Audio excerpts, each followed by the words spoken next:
Why does a quantum computer look like this? Experts just drone on about Schrödinger's cat, superposition, and entanglement. But they never properly explain why the machine needs to be built this way in the first place.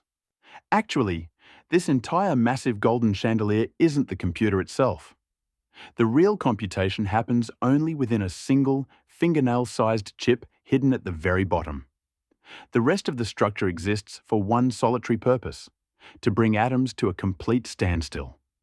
To achieve this, the machine must descend to minus 273 degrees Celsius, a temperature even colder than the void of deep space, reaching as close as possible to absolute zero.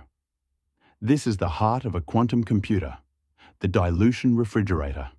The top starts at room temperature, about 300 Kelvin, the world we live in.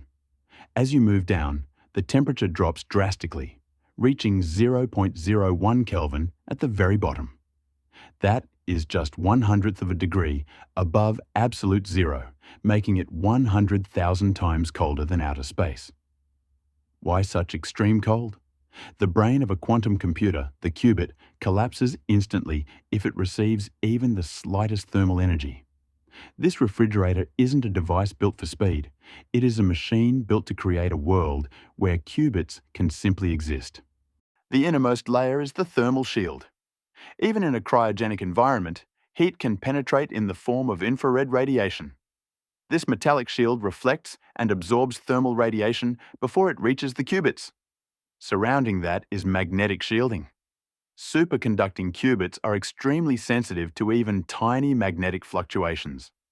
Special alloy shields absorb external magnetic interference and maintain a stable magnetic environment. Next is multi-layer insulation. Thin metal-coated films are stacked in many layers so thermal radiation reflects repeatedly. Instead of blocking heat in a single step, it weakens it gradually. And finally, the outermost layer is the vacuum enclosure.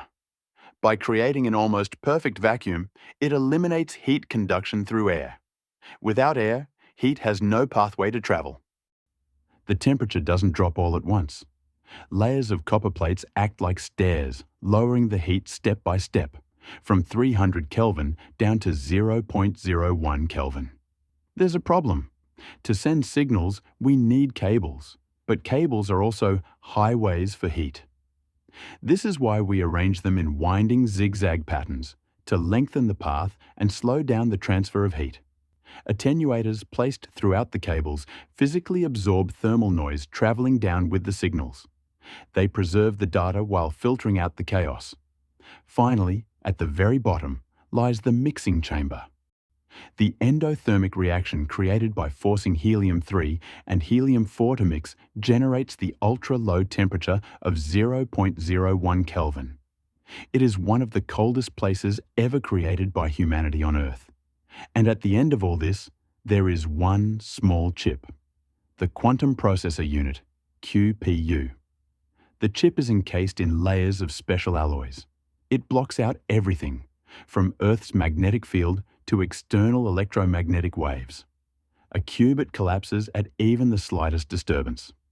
This is the transmon qubit, the most widely used architecture today.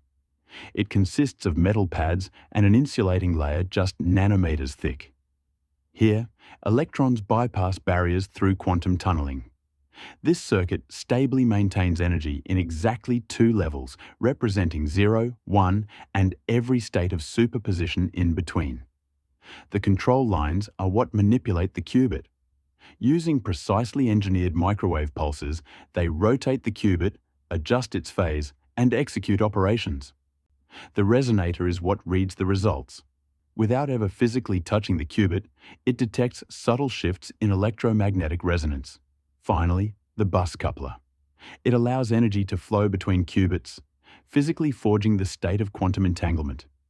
It is the critical link that transforms individual qubit calculations into a unified quantum operation where multiple units act as one.